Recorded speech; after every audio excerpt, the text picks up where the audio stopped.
How are you, Anastasia? Well, thanks. Who am I speaking with?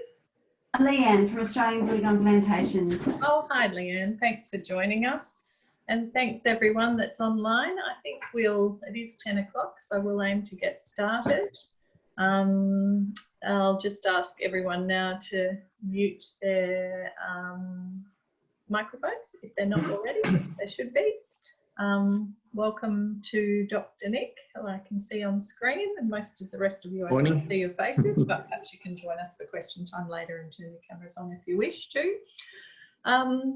So a little bit about Transafe WA to begin with.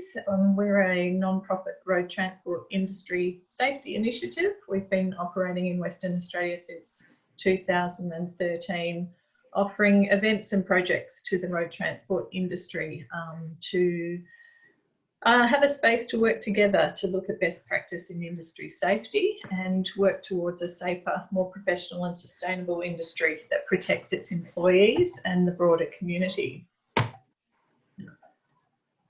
Oops, having trouble getting my slide to move. There we go. So to date, Transafe WA has delivered 23 road transport industry safety forums to thousands of industry participants. And through those forums, industry have had opportunity to talk to the regulators and key decision makers and discuss its needs and risks and get in front of some really interesting presenters and topics. And Dr. Nick has joined us at a number of our forums over the last few years. His presentations have always been really valuable to members at a personal level and a professional level as well. So in this year of pandemic, we have changed things up a little bit, and we've been offering some of our content online, running this webinar series. So that's why we're here today in this forum, and thank you again for joining us. Dr. Nick is the Director of Beyond Midnight Consulting. He's an organisational psychologist with over 24 years experience in sleep and fatigue management. He's provided fatigue management training and education to thousands of personnel, from office workers to health, construction, transport, gas and mining sectors in those sectors. Nick's research work and experience has illustrated that workplace fatigue is derived mainly from either poor quality or quantity of sleep. And for this reason, he pays particular attention to individuals with sleep disorders or an inability to adjust to some of the work schedules or shift work. Nick has over 8 years experience with road safety research and implementation and several years experience training occupational health and safety in workplaces. He's the author and co-author of nearly 60 reports, articles and publications. And you can read more about his business and consulting offerings at www.beyondmidnight.org. So in today's webinar with Dr. Nick, he is going to speak to us about his experiences consulting at Groote Eylandt, which is the 4th largest island in Australia, located in the Gulf of Carpentaria. It is the homeland of and is owned by the Wonindilyaagwa, who speak the Anindilyaagwa language, so our local people. I thought I'd have a crack, Nick. I'm not sure I did very well. Good My respect to those local owners. South 32 Gemco mine manganese on the island, and they have a workforce of around 1,200 people. Most of the employees are fly in, fly out, and they work a 7 day shifts, 7 days off, 7 night shifts, 7 days off roster, and the shifts are generally 12 hours long. So in February to March 2019, Gemco requested that Dr. Nick undertake delivery of fatigue management training to their employees, and with some additional training for supervisors and managers to enable better management of fatigued employees. Being mainly camp-based, Dr. Nick also discussed dietary requirements of shift workers with their teams to establish longer sleep periods during daytime sleep. And the results he found fascinating himself and pleasing in terms of results, and that's what Nick's going to discuss with us in this webinar.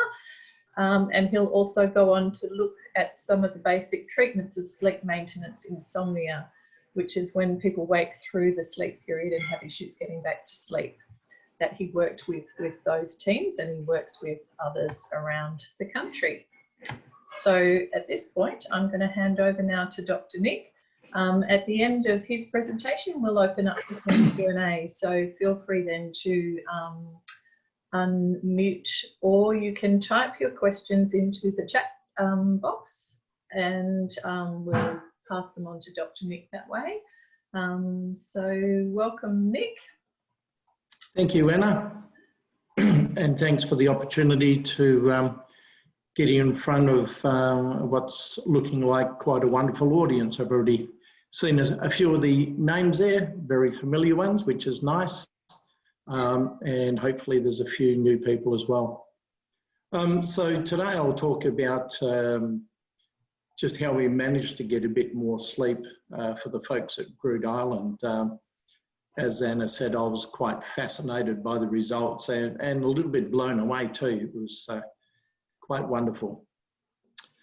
So just to start off with, if we look at the normal circadian rhythms of a human being, you'll see the timeline across the bottom there going from 6 through to 6. And of course, the shaded part of that graph there showing the nighttime part of that, which is where people are trying to work through the night.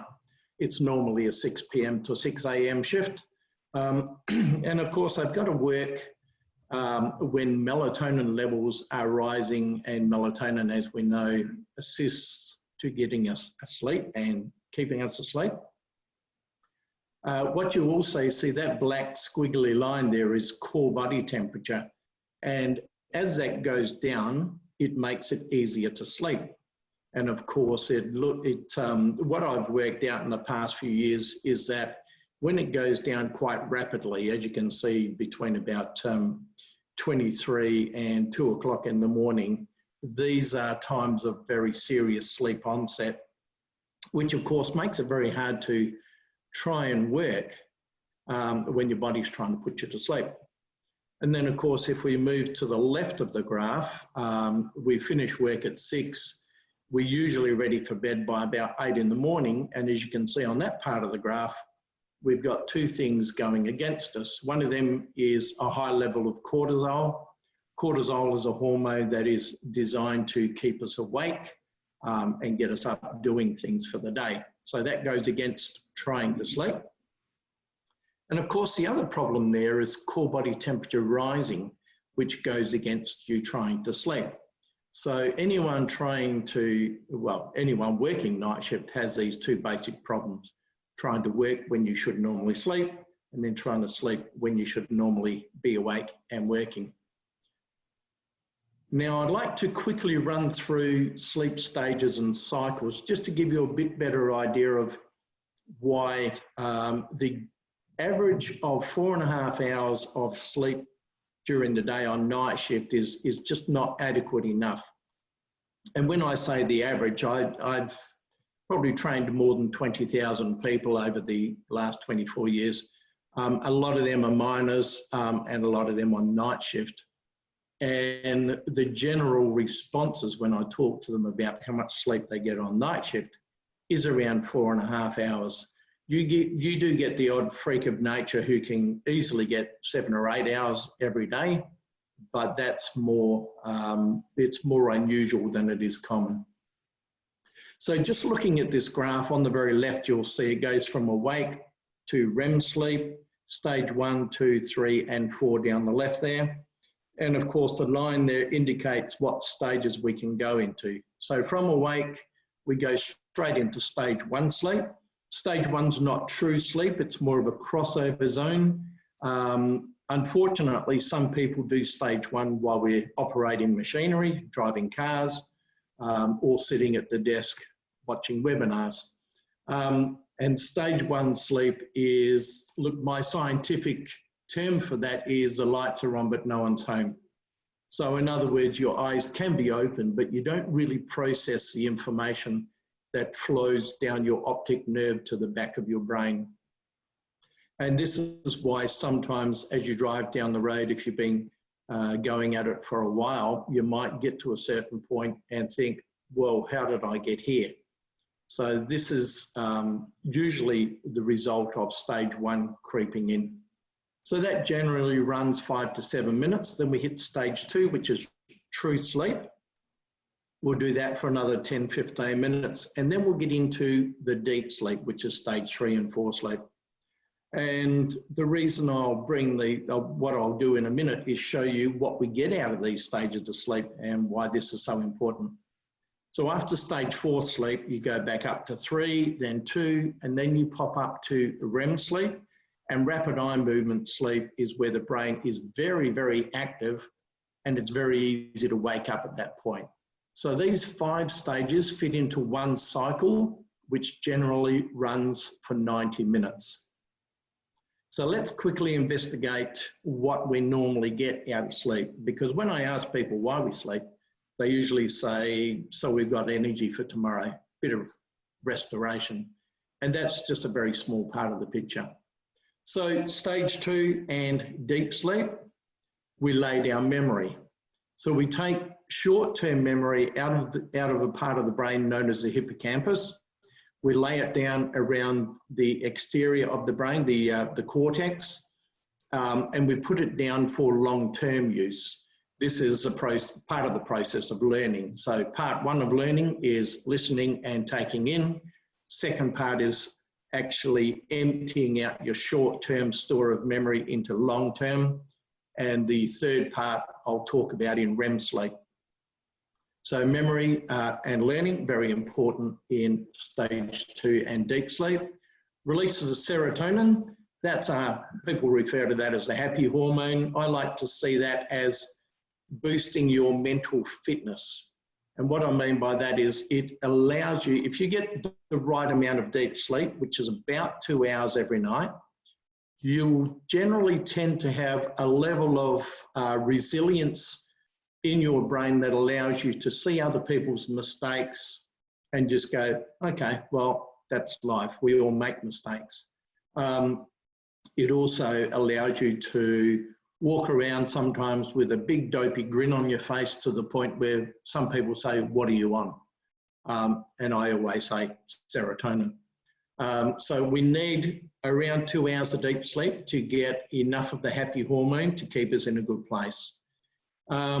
Also, we get immune system support, never been more important than in 2020 with what's going on. We get lots of immune system support. We've got a better chance should we get things like COVID or any forms of influenza. And finally, the human growth hormone, which is relating to what people say, the rest and restoration. Human growth hormone gets your body and all of your working cells ready for the next day so that these cells can take on glucose, turn that glucose into energy. And if you find that you're walking with a bit of a spring in your step, you've had the right amount of deep sleep the night before.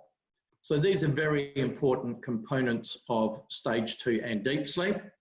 Then when we move up to REM sleep, we enter into that third stage of learning, which is my scientific term for that is sorting out your stuff. So we have taken out information that we've picked up during the day. We've taken it out of your short-term store, put it in the long-term, and now we need to work out what this stuff actually connects to make sense out of it. And probably one of the best examples I have of that was the guy who developed the periodic table of elements all those years ago, where he spent at least 6 to 7 years thinking about this periodic table, but couldn't quite crack the code.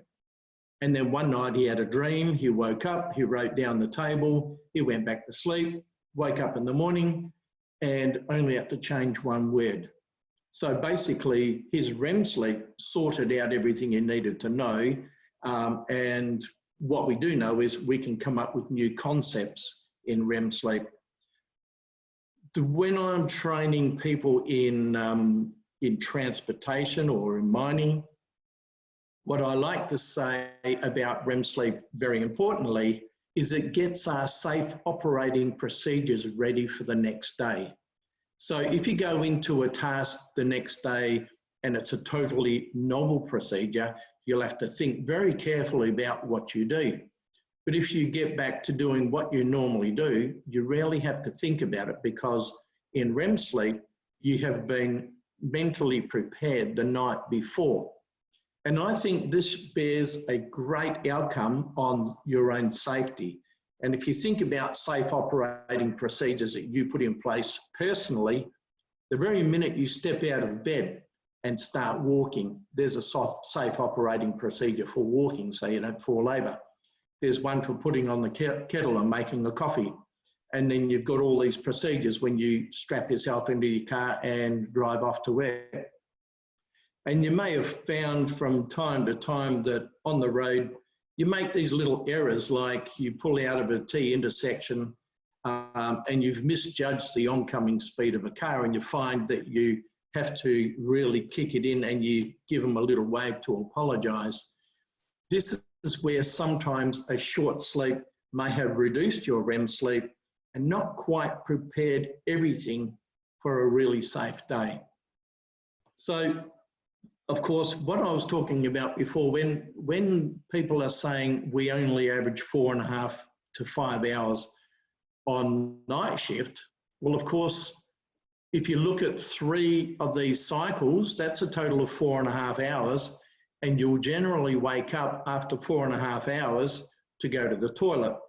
Now, if you stay awake then, and if you look further along the graph, you are missing a whole lot of rapid eye movement sleep. So that means at least on the first time that you are short of sleep, you'll be a little bit unsafe the following work period.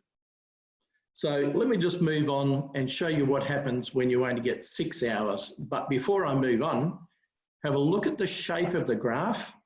Mostly you get all of the deep sleep in the first half to 2/3 of your sleep, and you need about 2 hours. If you look at the last half of the graph, that's where you get most of your rapid eye movement sleep. So when you're getting 7 to 8 hours, you'll get everything you need out of that one complete sleep. And this is what happens when you only get 6. So this gentleman on his first night of 6 hours, you can see on the left side there, he's probably got 2 hours of deep sleep in there. So when he wakes up in the morning, he's got his health and wellness in check. He'll be feeling rather pleased with himself, but a little bit tired, of course, because he only got 6 hours. On this chart, they call dreaming REM sleep, and you can see he pops straight through this REM sleep and wakes up twice. He maybe gets out of that whole graph, I'm thinking possibly half an hour of REM sleep instead of 2 hours. So when he gets in the car to go to the workplace, there's a chance that he'll make some little errors along the way. And hopefully he doesn't pay the price for that. It will be the same going through the workday as well.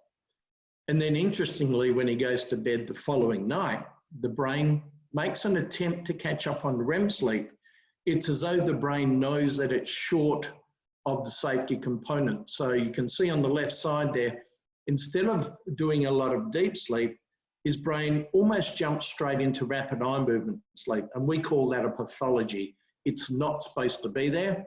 If you look at the right part of that graph, you see a lot of REM sleep. That's where it's supposed to be. So when he wakes up the following morning, there's a few things going on. One, he will have tickled up his safety just that bit because he's caught up a fair bit of REM sleep. But if you look at the end of that graph, his brain is slipping back down into deep sleep as the alarm's going off. So first, he'll wake up with this really groggy feeling because his brain's trying to get back into deep sleep. Plus, through the day, he's going to be sluggish and lethargic because he wouldn't have got the human growth hormone that he needed for all of his cells to turn glucose into energy. We call that glucose intolerant. And also, on the road, if someone cuts him off and needs his lane more than he does, you'll probably find that he'll get a bit grumpy because he's lacking a little serotonin. And we'll talk more about that at the next webinar when we talk road safety, but this applies to everyday safety as well. So the following night, the brain is attempting again to catch up on deep sleep. And of course he does that, but again to the detriment of rapid eye movement sleep. And again, in this graph here, he's probably got half an hour of REM sleep. So again, he goes to work, he's unsafe on the road, and he's less safe than he could be in the workplace. And I hope that makes sense, because this pattern carried on for the 6 graphs that he showed me. And his words were, I'm okay on 6 hours. And my response after looking at the graph is, yes, you're okay, but you can never be the best version that you can be, either happy-wise, mentally fit, or safety-wise. You're always just that little bit behind the 8 ball. So obviously the task, if we're trying to get successful and safe and productive night shifts, certainly of 12 hours, 4.5 hours sleep just won't cut it, as you can imagine. So what I talk to in a lot of depth with shift workers is, how do we protect this sleep as good as possible? Obviously, keeping caffeine to a minimum after midnight is a good idea. And I do meet a lot of people who need Red Bull and other power drinks as a bit of a crutch. But of course, that will have an impact on your sleep.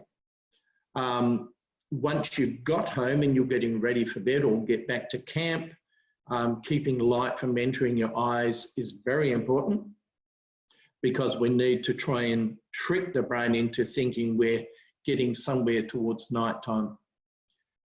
Now, this next point, assisting in melatonin production by eating a breakfast of low GI carbs with milk or yogurt.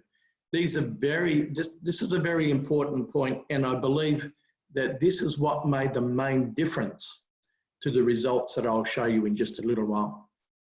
And of course, when you say that to a lot of people, you know, you walk into a camp kitchen, for example, and the first thing you smell is bacon and eggs. And it's a bit like the coffee smell. It's kind of hard to resist it once you get that smell in you. And then you say, well, look, you know, you might get a bit more out of low GI carbs, such as porridge. And usually the first response is, have you seen the porridge here? And of course, that's not necessarily the chef or the cook's fault, because it's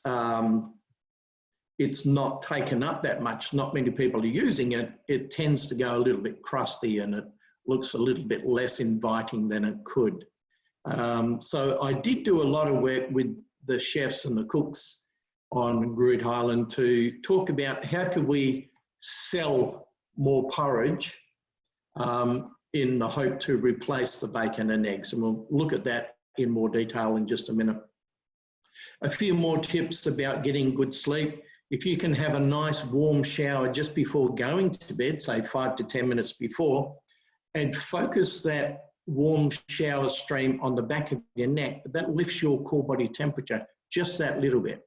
Once you step out of that and into your nicely cooled bedroom, your core body temperature will drop just enough for the brain to actually feel nice and relaxed and hopefully get to sleep quite easy.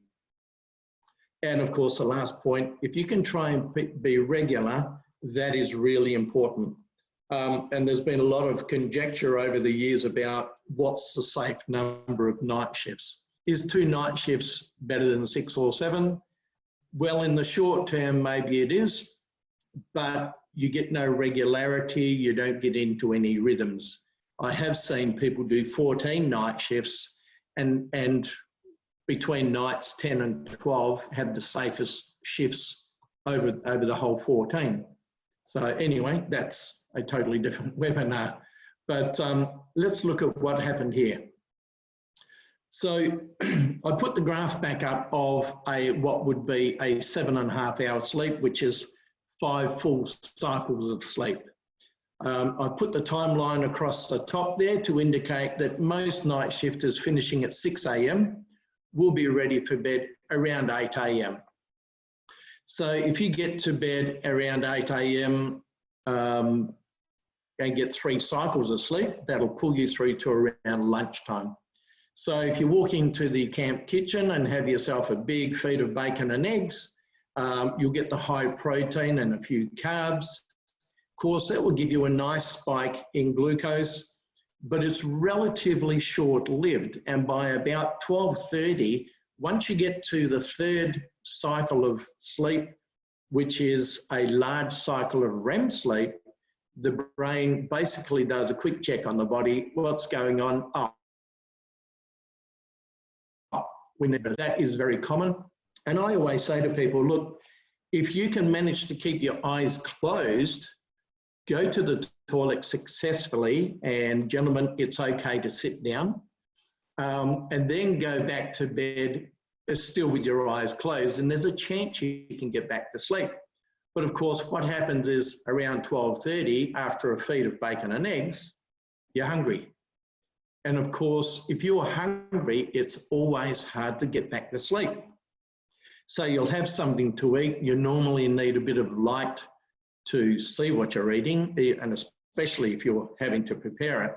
And that will wake you up. And most people find that after 4.5 hours, they'll struggle to get back to sleep. And this is what has been promoting this average of 4.5 hours on night shift for a number of years.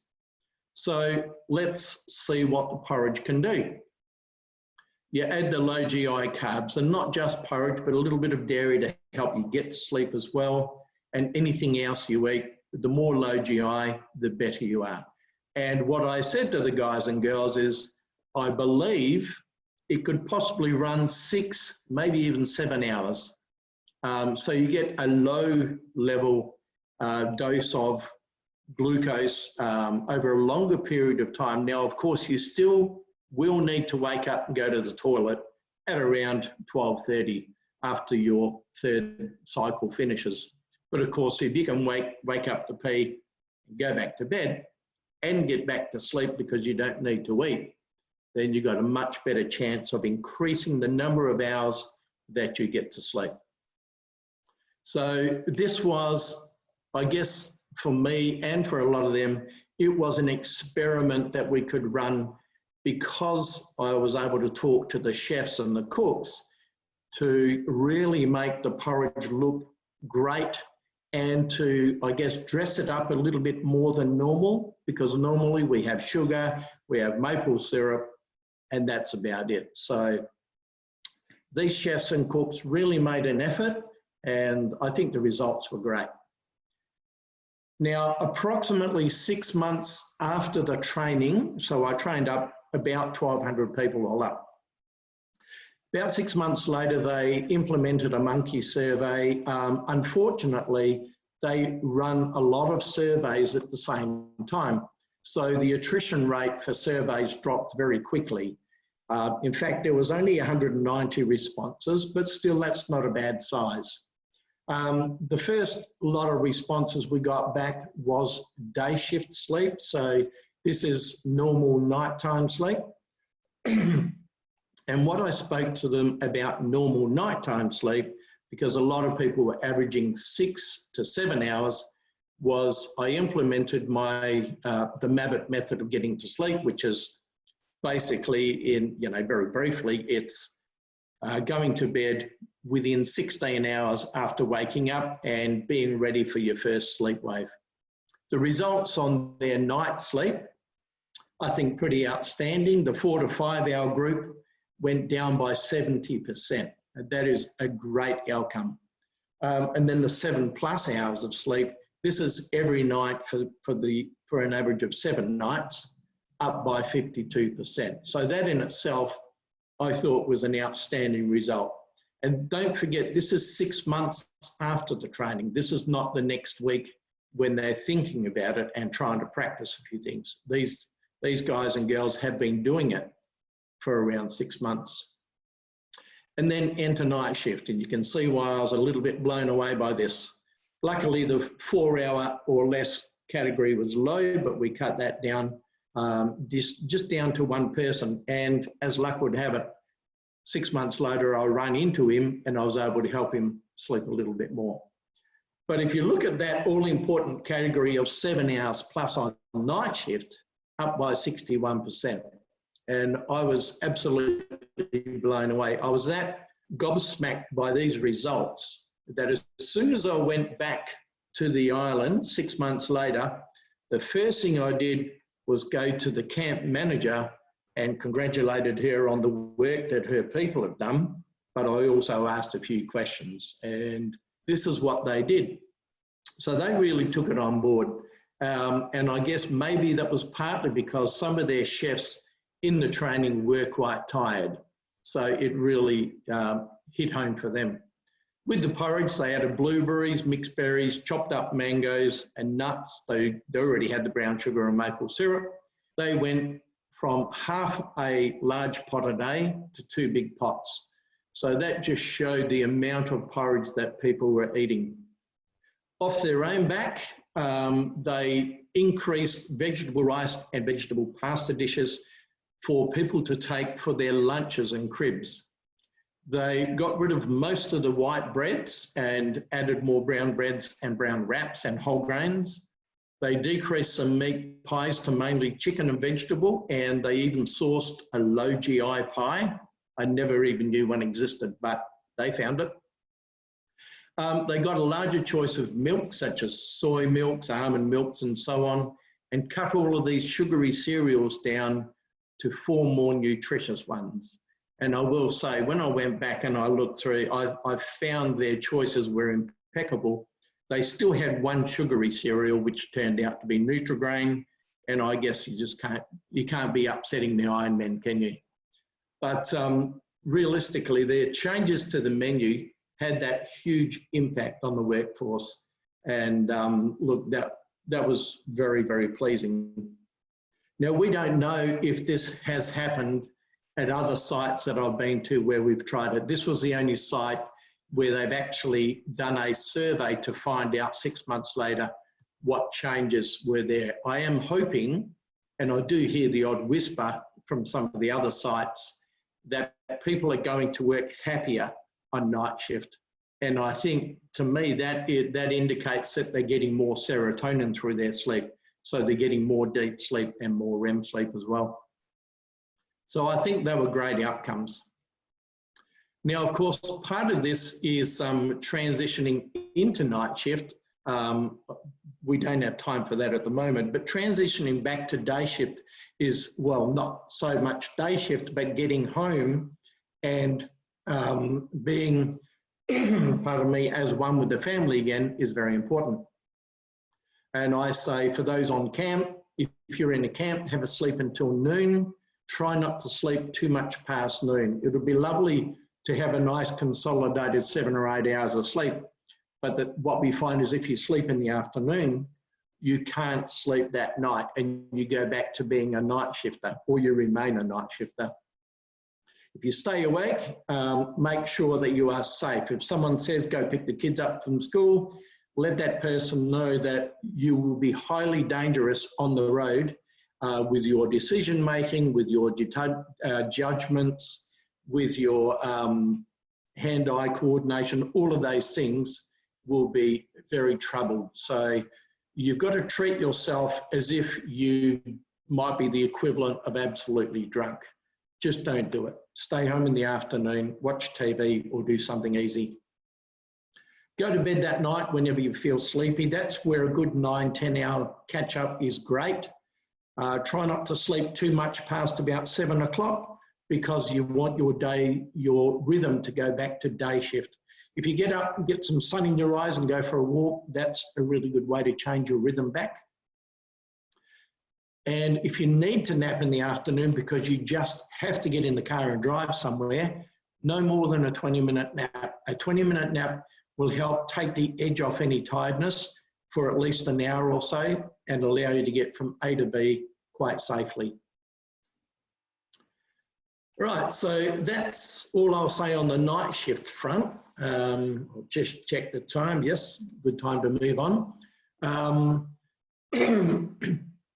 Sleep maintenance insomnia seems to be more in the spotlight in 2020 than almost any of the other types of insomnia, such as onset insomnia, that's trouble getting to sleep, terminal insomnia, waking up too early. So let's run through a few of these signs and symptoms of sleep maintenance insomnia. And look, I will say just on the side that I still do a fair bit of examining the research out there in the world, and I have never seen so many research projects conducted on people in isolation due to COVID and the outgoing stress, anxiety, and some people even showing signs similar to PTSD just from being in lockdown, especially those who feel quite fragile. So this is a big ticket item in 2020. Usually get to sleep very easily because they are so tired. It's nothing to put your head on the pillow and be asleep within 2 to 5 minutes. They usually get 1 or 2 cycles, so 1.5 hours or 3 hours, but then they wake up. Once they wake up, of course they wake during their REM period of sleep. If there's any level of anxiety there, that will keep them awake. The person usually can't get back to sleep for a long time or not at all. And I will say that one of my most recent clients that I was providing sleep coaching for, he got 1 cycle of sleep, roughly an hour and a half, and he couldn't get back to sleep for the rest of the whole night. So I don't know if you can even imagine what that would do to your life, but certainly when we fixed him after about 5 weeks, his first response was, "You've added years to my life." And I actually said, "Well, you did the work. I just told you what to do." So moving on here, there was a case, and I actually meant to try and catch up with Paul before this webinar, and I really hope that he's listening on into this webinar. I met Paul a few years ago at a Transafe forum in Kalgoorlie, and he mentioned that he had this sleep maintenance insomnia for around 15 years. It was on the back of a whole lot of shift work that he didn't manage too well. Some people manage shift work really easy, other people have a lot of trouble. The end result for Paul was he would go to sleep for about an hour and a half, wake up. If he was lucky, he might get another cycle, and then his alarm would go off. So he averaged about 3 hours every night for about 15 years.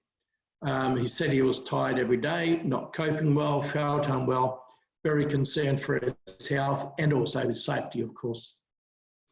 So the first thing we did was I got him to fill out a 1-week sleep diary so I could see what he was doing, and then the fun started basically. First thing I said was, "Paul, what I know about people who don't sleep well is the diet goes very bad." And he did agree that his diet was quite bad. So I said, "You need to do everything in your power to get a good diet, because that's one of the pillars of health." And to his credit, he enlisted Light and Easy to help him out from Monday to Friday, and he just sorted himself on the weekend. So that was a really good start to the program. I asked him if he could put in 30 minutes of exercise every morning. It does 2 things, exercise in the morning. One, it sets you up for a good rhythm. Paul's rhythm wasn't that much out of whack, but what it does is it increases the body and brain's need to get more deep sleep. So Paul went a little bit over and above, and he walked around 8 kilometres per day. So Paul's doing the hard work here. And importantly, to try and treat the problem of laying in bed being awake, I said to him, when you're awake for 15 minutes or more, get out of bed and read a book. And obviously don't go back to bed until feeling sleepy. Now, I'll give you the scientific reasons for this in just a moment, but that was Paul's main instruction. And if you can imagine being as tired as Paul was, waking up and then telling yourself to get out of bed when all you want to do is get back to sleep. That took an enormous amount of, I guess, gusto or self-determination to try and make himself do that. So to help him understand a little bit more about why he needs to get out of bed, I introduced neuroplasticity. So that's been around for a while, but we don't hear much about it, unfortunately. Now, I don't really move in the neurological world much, but I know enough about it that the brain is very plastic. On the downside, on the negative side, we can form habits very quickly, and it's hard to break those habits. On the good side, if we work hard enough, we can break those habits and make that a permanent thing. Anyone who's ever given up smoking knows exactly what I mean here. So I just introduced a very simple concept just to help understand this. So you jump in bed, you go to sleep. So first up, your brain knows you're in bed. You'll have neurons in your brain reacting to the fact that you're in bed. So that's a nice, safe place to be. You fall asleep, and then of course the neurons relating to sleep will kick in. And we have a saying in neuroplasticity, neurons that fire together, wire together. This is how habits form. So if you can imagine several of these neurons running side by side, firing off consecutively, and then forming a very strong bond, the habit that you'll have there, a really good habit, would be that whenever you're in bed, your brain knows it should be asleep. This is most important when you're in rapid eye movement sleep and the brain is asking the questions. How are you going? What's going on for you in life? What can I do to help you? So if this is all that's going on, basically the brain will say, just go back to sleep. That's it. Now, let's just introduce a stressor or some level of anxiety, and all of a sudden you wake up. So now you got a little bit of competition. Of course, you can't be awake and asleep at the same time. So these ones will stop performing. And now you've got two neurons running side by side, one that's awake and one that's in bed. And neurons that fire together, wire together. If you just lay there and continue to lay there in bed, you're telling your brain a very important message. When we're in bed, we're supposed to be awake. And hopefully that's the part where people go, ah, I see. So this is why we need to get out of bed. So if you do this night after night after night, and for Paul, that was 15 years, that becomes a very serious and strong habit. Now, okay, so enter the getting out of bed and reading a book, preferably a boring book, no technology, nothing too funny, because we know that wakes you up. So you get out of bed, and all you're doing at this point is you're cutting that one out of the picture. Once you cut that out of the picture, you're still awake, but now you are slowly unlearning that habit of being in bed and being awake at the same time. So now the instructions are you read the book until you feel that sleepy that the book is starting to fall out of your hands. And only then do you put the book down and get back to bed. So you go back to bed, the neuron starts firing off again, and hopefully you get straight back to sleep. So now the sleep neurons kick off. You can't be asleep and awake at the same time, so the awake one stops firing off, further unlearning that bad habit. And now you are starting to make the proper reconnections with the original good habit that you've had years ago. And so many people have used this simple procedure to change years and years of sleep maintenance insomnia.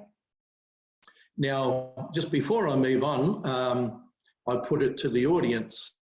If Paul has been sleeping between 1.5 and 3 hours a night for 15 years, quite a sustained habit, just have a guess as to how long it would take to reorganize his brain or retrain his brain to just sleep whenever he's in bed. Think about that as we go forward. So 5 weeks of hard work by Paul. I really expected between 3 to 6 months and possibly be closer to 6 months. It took a total of 4 sleep diaries, 1 a week for 4 weeks, a few phone calls and emails. Paul was in Kalgoorlie and I was back here in Port Kennedy. I got a whole lot of emails along the way saying this is improved by this. I'm now reading 3 books a week where I haven't read a book for 4 years or 10 years, sorry, and so on. But then after 5 weeks came this email. And of course, you can see a little bit of joy in that email. That's a 7+ hours sleep straight through, not even a single wake up to go to the toilet. So he had been progressing over the last 3 or 4 weeks to get to this point. But in his mind, he never thought he would have a night where he would do at least a 7-hour sleep.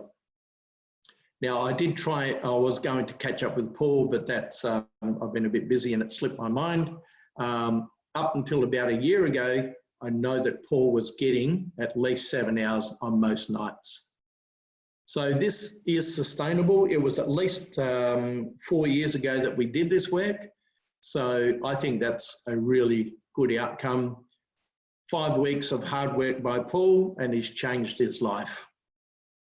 And as I mentioned earlier, the last client that I did just recently, similar story to Paul's, but in his words, you've added years to my life. He did the hard work, so he added the years to his life. He's actually gone from being in semi-retirement to doing a whole lot of projects, getting back in the comedy area that he was promoting before. So he's really seen a new lease on life just from doing these simple things. Simple, but hard work. Okay, so just to summarise, and hopefully this gives us a little bit of time for some questions. Don't accept that you can only sleep 4.5 hours when on nights. And a lot of people just resign themselves to the fact that it's night shift. I can only get 3 cycles of sleep or 4.5 hours. That's it. You can, with a bit of work, get more in most cases. Not all, but in most cases, I believe you can. If you run shift work, teach your people to sleep better. Interestingly, I was at a conference last year and there was 2 people there doing a keynote presentation and they were saying to the big miners in Queensland, if you do night shift, you should be ashamed of yourself. You need to stop doing night shift because it's bad for people's health, it's bad for safety. And I'm just thinking, well, I don't know if you live in the real world. Night shift is not going to stop because you want it to. So let's focus on getting people better sleep. And I think the Groote Island project really was a great example that we can do it with a bit of work. And I'm popping up there again soon, which I'm really looking forward to reinforce some of this stuff and see how everyone's going. Big winner here tended to be mental fitness. A lot of the supervisors were saying to me, you know, I couldn't really say that productivity is greater or anything like that, but my team is so much happier. They're coming to work happier, they're going back to camp happier. And I think, gee, if that's the only thing we got, that's a big winner. If you've got a sleep maintenance insomnia issue, don't settle for a pill. One of the problems we have with sleep issues is we often go to a GP for help. And I believe the last time I researched this, sleep issues were the 2nd major reason we see a GP, only behind pain. Now, GPs are not really well versed at treating sleep, apart from handing out pills. Some are good, but most of them just don't have enough information to go that one step further. A pill will help you short term, but generally not long term. You need to seek the help of a professional. There are quite a few out there, and just don't settle for poor sleep. It's not worth it. and realise what it's like to be the best version of yourself. I can honestly say on most days that I am living the dream. I am feeling and performing as good as I possibly could do, being the person I am. So if you can honestly say that you are close to the best version of yourself you can be, then you're probably doing everything right. And that's it from me. I will just move to the last slide. I'm currently finally getting close to finishing my book, and I'm just toying with a couple of choices of book covers here. So the left one of my favourites, that's a scene from Groot Island. They have the most wonderful sunsets. But the blue one obviously stands out a bit more. If anyone has any advice on what might jump out at them at the book stand, just let me know, please. And that's all from me. Thanks, Anna.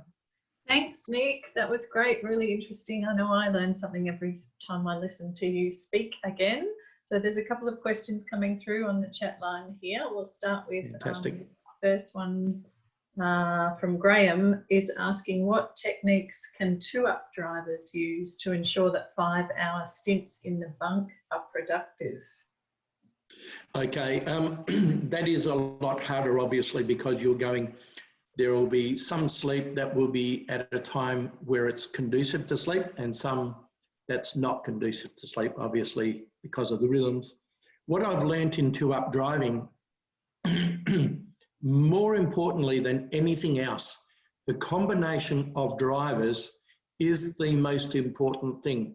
You need to have more faith and trust in your co-driver than you would in any other relationship, if that makes sense. So in other words, there's two things that will stop you from sleeping, well, probably three things. One is the motion of the vehicle, we know that. But the two main things that will stop you is sleep anxiety, and that is this feeling that we really need to get to sleep, because if we don't, we're going to be in trouble when it's our turn to drive. And a lot of people will go, yes, well, that's probably me. So probably the best thing to do there is to learn some calming strategies and techniques. And you can probably visit a whole lot of mental health websites for that. And the other thing, this level of trust, if you have the slightest inkling that your co-driver may run off the road and fall asleep while you're trying to sleep, there's not a chance that you are going to go to sleep. And that's why this partnership is most important. So I think the first big effort for any organisation running two-up is they need to make sure that the partnership is just perfect. That's probably the best we can get. Thanks, Nick and Graham. I hope that answered your question. From Sam, a question, what do you suggest, Nick, to people with sleep apnea when they fear job loss if they seek treatment for it? Okay, I guess what we need to do is we've got to sell to those people all the reasons why they need to treat sleep apnea. There's a lot of reasons not to, and the first one of them is I'll lose my job and I lose my license. So that's the main fears. The trade-off is you also lose all of the good aspects of your life, your physical health, your mental health. There's a chance that you can lose your life because you increase your problems with the circulation system, blood pressure, heart problems, type 2 diabetes, in amongst things like anxiety and depression as well. Best way to sell it to them, I think, is the gold standard treatment is to go to a hospital and do a full overnight study with wires and gizmos all over you. That in itself puts people off. And I will say to people, look, if you don't want to do that, go to your local pharmacy that is providing that sort of care, get kitted up at the pharmacy, go home and sleep in your own bed with those few wires on you, take it back in the morning, download it. They will share the results with a professional.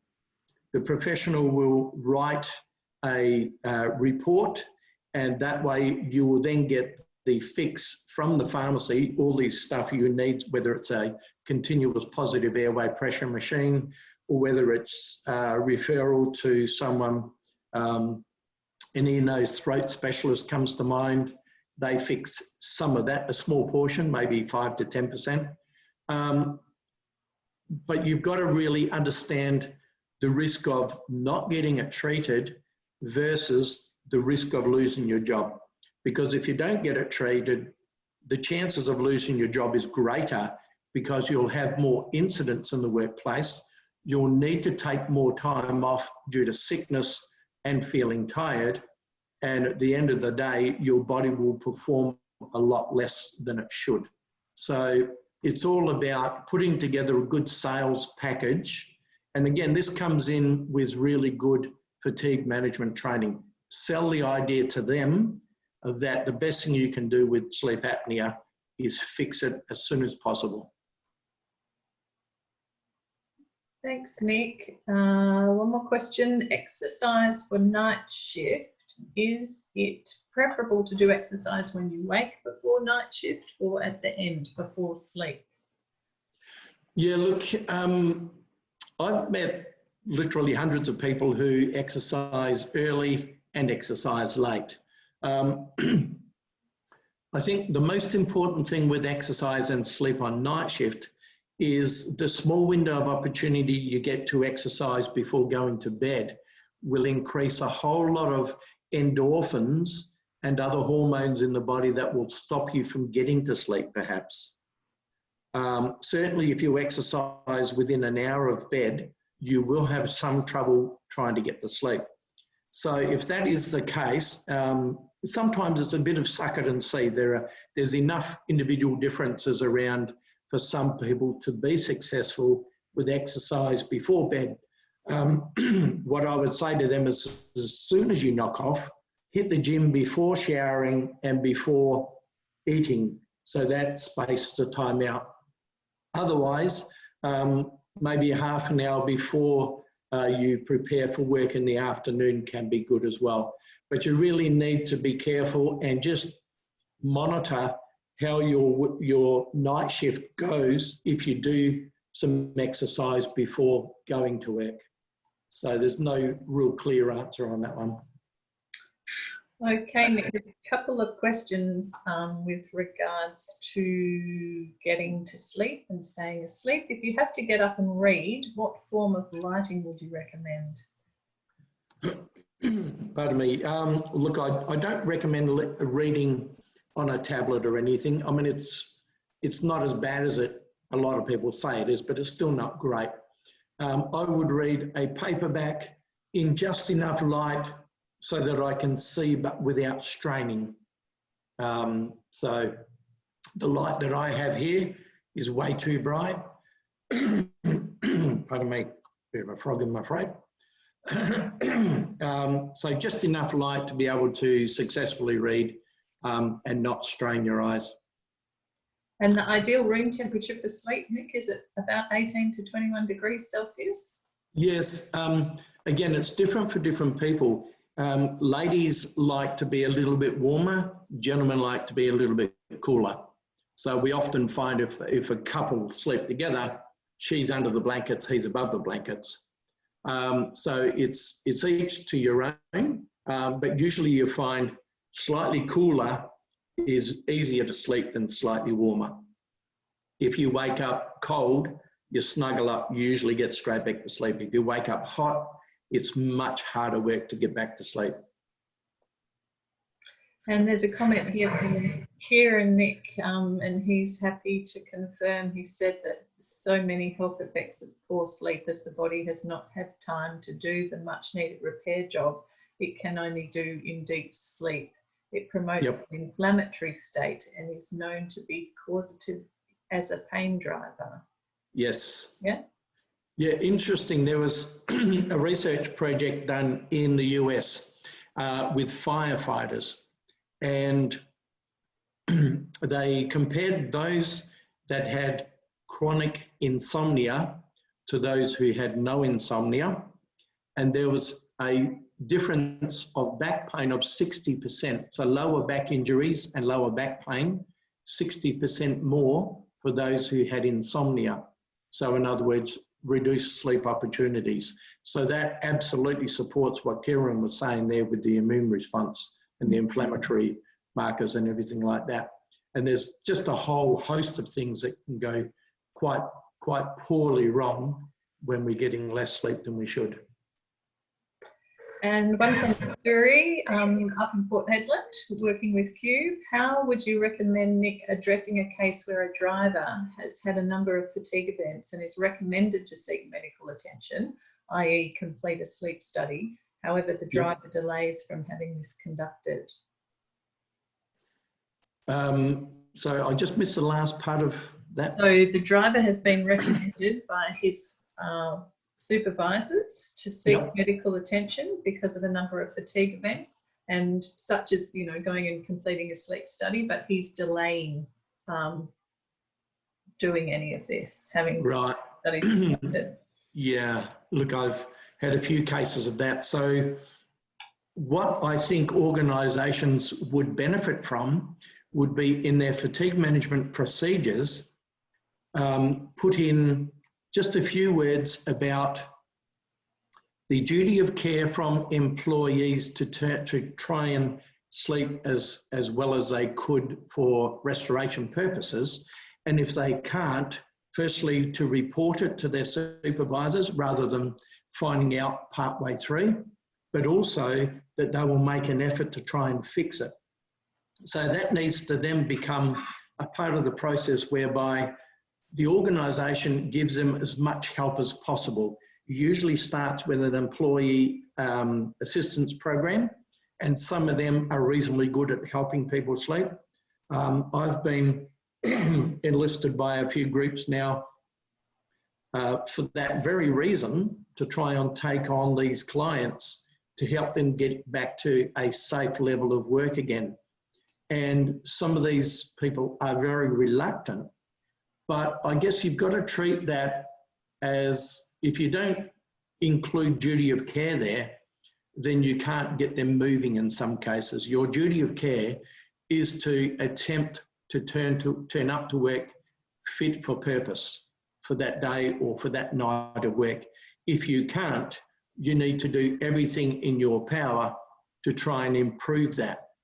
Now that is a little bit similar to, let's just say you get tested for blood alcohol content and you're just at 0.01 or something, you know, quite low on the level, but it's not acceptable. You will then, you'll only be able to go back to work if you can then show a clear result.